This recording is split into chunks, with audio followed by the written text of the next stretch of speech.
मेरी कोई सगी ननंद नहीं थी। ससुराल में मेरी सासू माँ ने कहा कि ये मेरी सौतेली बहन की बेटी है, ये ही तुम्हारी बड़ी नंद है और ये इसकी बच्ची नित्या है। इनका तुम्हें विशेष ध्यान रखना होगा। मैंने घूंघट की आड़ से देखा दीदी को और उस 7-8 साल की बच्ची को। मैंने चरण स्पर्श किया, बच्ची को प्यार किया। मैं नौकरी करती थी तो जल्दी ही वापस लौट आई।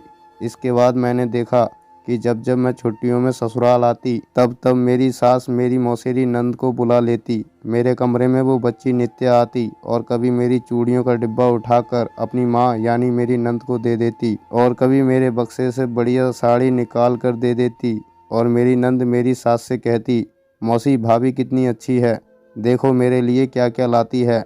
मैं खून का घूंट पीकर रह जाती। शायद दीदी ने अपनी बेटी को सिखा रखा था। जब वो आती साड़ी पायल यहाँ तक कि मेरा प्रिय रेडियो भी ले गई। मैंने इनसे कहा तो बोले, मेरी प्यारी बड़ी बहन है, वो जो मांगे खुशी खुशी दे देना, तुम तो कमा रही हो खरीद लेना। जबकि मैं हमेशा दीदी और नित्या के लिए कपड़े लेकर आती थी। उस समय जवाब देना बदजुबानी माना जाता था, इसलिए विरोध नहीं कर सकी। बस हर बार अपनी प्रिय चीज़ों को लुटता देखती और आंसू पीकर रह जाती। उन्होंने कभी मेरे हाथ में कोई चीज़ नहीं रखी जबकि मैं छोटी थी। कुछ साल बाद वो आई और रोने लगी, मौसी परिवार में बंटवारा हो गया है, मुझे कुछ नहीं दिया, मेरे पास खाने बनाने के बर्तन तक नहीं हैं, अब तो हद हो गई। मेरी सास ने मेरे दहेज में आए हुए सारे बर्तन उन्हें दे दिए, साथ में एक भैंस, एक नई साइकिल और सभी तरह के अनाज दिए। सास को तो बोलने की हिम्मत नहीं थी, तो इनसे मैंने कहा कि आपके मामा ने आपकी मौसी को अपनी आधी जायदाद देकर अपने ही गांव में बसा लिया है, उनकी आर्थिक स्थिति बहुत अच्छी है। फिर दीदी अपनी माँ और अपने मामा से क्यों नहीं मदद मांगती है, आप तो कभी नौकरी भी नहीं करते। इन्होंने आंखें तरेर कर मुझे देखा और चले गए। वो अक्सर मेरे खिलाफ मेरी सास को भड़काया करती और सास मुझे ताने मारती। दरअसल दीदी अपने ही नंद से इनकी शादी करवाना चाहती थी और मेरी सास की भी इसमें रजामंदी थी, पर मेरी शादी इनके साथ हो गई। ऐसे ही ज़िंदगी चल रही थी। उनके बेटे बेटी की शादी हुई, बहुत कुछ दिया गया। मेरी भी 2 बेटियां हो गईं, पर दीदी ने कभी उनके हाथ में 1 रुपया भी नहीं रखा। बेटियां तो अपने बुआ को पहचानती तक नहीं, बस छोटी थीं तभी उन्हें मिली थीं। फिर बोर्डिंग स्कूल चली गईं। कुछ सालों बाद मेरी सासू माँ का निधन हो गया। खबर आते ही पूरे परिवार सहित दीदी जो पहले दिन आई तो पूरे 15 दिन के बाद गई। उन 15 दिनों में उन्होंने अपने परिवार की खूब खातिरदारी मुझसे करवाई। जाते जाते इनसे बोली, भैया खेत में बोने के लिए बीज नहीं है, प्रमाणित बीज सबके मिल जाते तो बढ़िया फसल हो जाती। भैया जी तुरंत बाजार गए और वो महंगे बीज लाकर बहना को दिए। ना जाने इनको कौन सी पट्टी पड़ाती रहती कि सीधे मुंह मुझसे बात भी नहीं करते थे।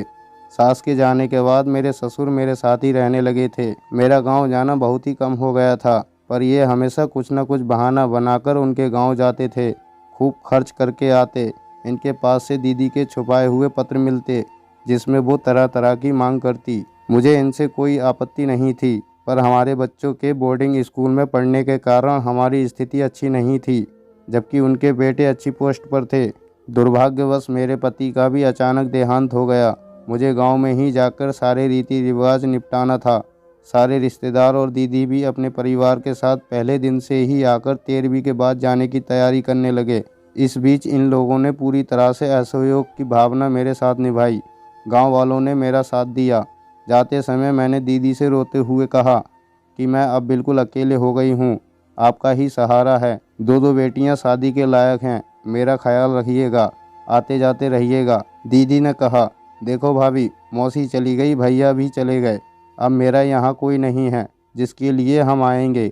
आपसे हमारा अब कोई नाता नहीं है। सबकी प्यारी चहेती, दिलों पर राज करने वाली, मेरी प्यारी चीज़ों पर हाथ साफ करने वाली अपनी नंद रानी की ककर्स आवाज़ सुनकर पहले तो मैं अवाक रह गई। फिर मैंने गुस्से में आकर कहा, हाँ दीदी, अब क्यों कोई रिश्ता रखेंगी? अब तो जिनको आप दोनों हाथों से लूटती रही हैं वो तो चले गए, अब आप क्यों आएंगी?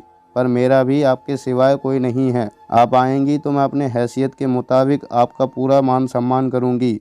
मेरी तो आप ही एकमात्र नंद रानी हैं, तो बुआ के नाते आपकी भी जिम्मेदारी बनती है। पर नंद रानी बड़ी सयानी निकली। आज सालों बीत गए, मेरी बेटी की शादी भी हो गई, पर उस दिन के बाद से उन्होंने मेरे घर पर पैर नहीं रखा। ना कभी मुझे अपने घर किसी कार्यक्रम में बुलाया, लेकिन उनके मायके से मेरा अभी भी मधुर संबंध है। आज इस विषय पर कहानी लिखने के माध्यम से मेरी सयानी चतुर नंद रानी की याद दिला दी। तो दोस्तों, ये थी हमारी आज की कहानी। मुझे पूरी उम्मीद है आपको ज़रूर पसंद आई होगी। यदि आपको हमारी वीडियो पसंद आई है तो वीडियो को लाइक करें और कमेंट बॉक्स में अपनी राय हमें ज़रूर शेयर करें। तो दोस्तों, यदि आप हमारे चैनल पर नए आए हैं तो हमारे चैनल को सब्सक्राइब ज़रूर कीजिएगा और घंटी को दबाकर ऑल पर सेट ज़रूर कीजिएगा।